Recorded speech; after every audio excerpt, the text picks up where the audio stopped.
so strong enough.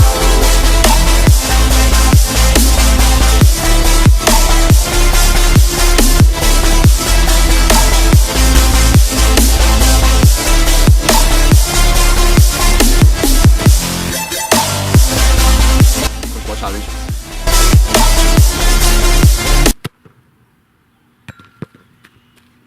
What's happening, goalkeepers? Welcome back to RH Goalkeeping. Thank you for watching today's video. So what we're going to do today is a session you can do in your back garden to improve your handling. It's a very basic drill you can use. It's going to have 3 progressions starting from very beginner, working your way up. I'll show you for each progression one by one, going from 1, 2 to 3, and I'll give you little coaching points throughout how to improve your technique when it comes to actually catching the football in this drill. Now all you need to do for this drill is yourself, a couple of footballs maybe, and one person to feed you the football. Now the idea behind this drill is that it's for beginners. They can use to learn to start off with, or it can be used from professionals all the way down to Sunday League football goalkeepers, just to practice their handling. Again, it's very basic. You'll be stood on one spot for most of the time, just a way to practice your catching technique itself when you want to come and catch the football. So for the first part of the drill, the first progression we're going to do is you're going to start yourself on your knees. That way we can just really concentrate on working your arms and getting the technique right when it comes to catching the football. So this is how you have yourself set. Now the first part of the technique you want to practice is where you're going to have your arms set in front of you. Now, as if you were stood up like you normally would be with your set position, you still have your body weight a little bit further forward, just so you're not off balance when the shot comes in. So you're going to be leaning a little bit forward, and you have your arms out in front of you, elbows away from your body. The reason we're doing that is good practice for if there was a diving save, your arms are already fully out extended.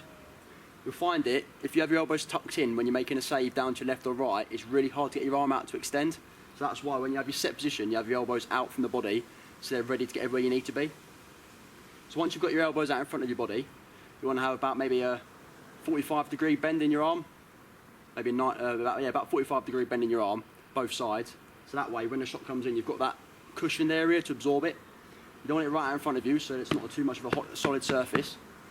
So when it's bent, basically your body could absorb and your arms could absorb that shot coming in. So that's how we want to be set ready for this. That's going to be the set position when we do the first drill, which is going to be the first progression. The technique you want to use with your hands when it's coming to catching is the W. Now as you can see, the reason it's set like that is because my hands will form a W. And the reason you're doing that is you've got your thumbs behind it, so if the ball's got a bit more power to it, your hands will basically stop it from spitting like that. So again, as you can see, you've got the W there. Now when it comes to actually catching the ball with your position of your hands, you don't want to be catching it like that with the hands rotated towards you as best you can. It's just not it's not a strong position as best as it could be. The idea behind it is you want to be catching it like that. So it's making contact with your fingers first and then coming into your hand. So again, if it was coming into me like this, it'd touch your fingers first and then it'd roll into your thumbs afterwards. So you're never catching like that if possible, because that way your wrists are quite weak. If you catch it like that, it's really solid surface for your hand, for the ball to come in contact with. And that way as well, you get most surface area on the ball, and it's just a very strong position for you to catch the ball with. This is again the same if you're catching to the side. Instead of trying to catch it like that to your right, try and catch it out like that. Again, if it's high, if you can, you're going to be catching with your fingers forward, not all the way forward like that, but about again a 45-degree angle, so your arms and your wrists are in a very straight line. So as you can see, I've set myself on my knees, my arms are in front of me, 45-degree bend in the elbows, right in front of me, hands set. Now the first progression is going to be a throw to your hands, and that's all it's going to be. Now if you're a beginner, get your feet to give it a light service. If you're more progressed, get them to throw it a bit harder. As you get more and more confident with this drill, just get them to speed it up, get it quicker, make it harder for you to get your practice better. Now if they do it off to the sides, just react to it as you normally would, don't worry. But the idea is just for you to be purely catch it like that, to just get that handling practice in. So go through the first progression now, I'll show you a few reps of it, what it's meant to look like. Brothers, my guys, know that they fly, know that they ride or die. I keep boys by my side, CJ Ike, now I gotta roll with ice. These brothers, my guys, know that they fly, know that they ride or die. I keep boys by my side, CJ Ike, now I gotta roll with ice. Ride or die, ride or die, ride or die, ride or die, ride or die. So again, the technique is you're catching it like that if you can. Sometimes the way the ball moves, you can't. The idea is as best you can, you're catching it about there. If you have to move up with it, move up with it. If you have to move the side of it, do as you do. But again, try and get contact with your fingers first, and then let it roll down your palms into your thumb with that W position. We'll go for a few more.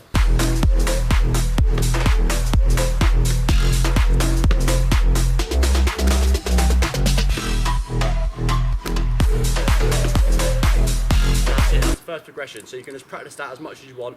Just get that technique right, practice it as best you can. Make sure you take time between each rep to get yourself set again. Again, this isn't a proper hard workout. The idea is to get that technique set up before you make the save, so you can practice getting ready for it.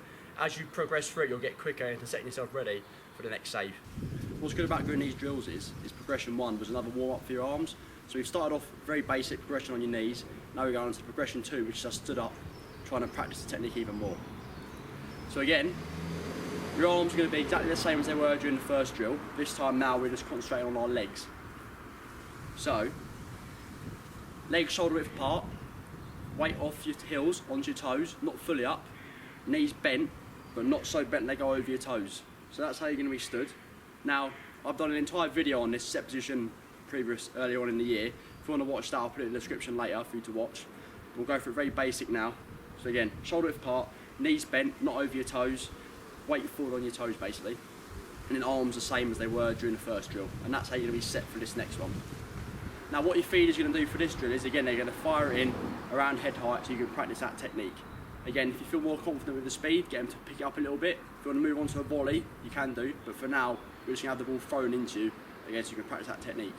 Make sure after each set, or each rep, sorry, you set yourself again so you're ready to go for it, so you get that technique perfect. So we'll go through a few drills now again, but again, everything's exactly the same from the first one. Have wish luck now.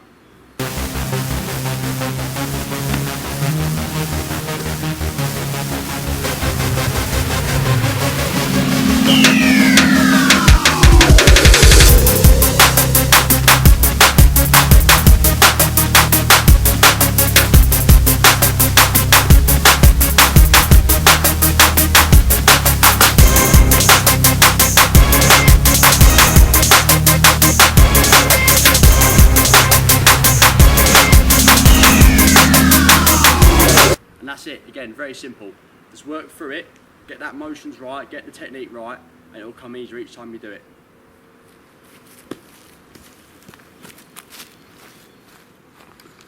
So for the final progression we're going to do is basically us working from not being set into the position and then making that save. So you can do it either way, right or left, mix it up.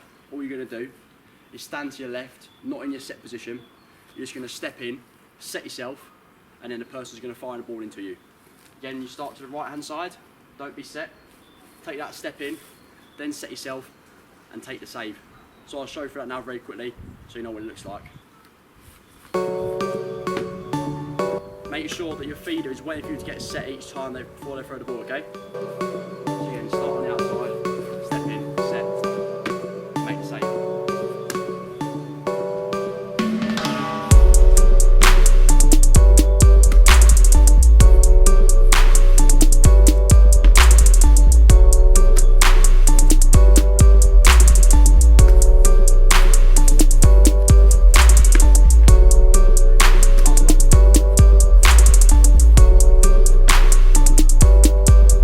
That's the end of the video, guys. Like I said, very basic, very simple, but 3 drills you can do in your back garden just to practice your handling. So again, I'll talk about it very quickly. 3 progressions. First progression, on your knees, just practicing that technique. Getting a W behind the ball, getting your fingers on the ball first, letting it roll into your palm and into your thumbs. Arms out in front of you, 45-degree bend in your elbows away from your waist.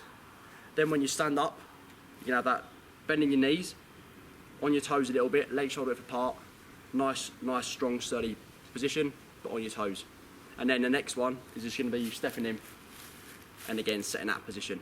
The idea is behind each drill, let yourself get set first so you can practice getting into the right position so the technique's right when it comes to catching the football. As you get more and more confident, you can just up the speed of the balls coming in and make it harder for you to catch basically. If you watch a lot of professional goalkeeping training sessions, they'll spend a good amount of time at the start of the training just literally doing this technique, practicing that catching, because it's the goalkeeper's bread and butter, catching the football. So again, thank you for watching today's video. Hope you enjoyed it. I'll try and do a few more of these videos if I can in the garden, just stuff you can do in your garden to practice your techniques when you've not got a lot of time and a lot of space. So thank you for watching, hope you enjoy it, stay safe, enjoy your day.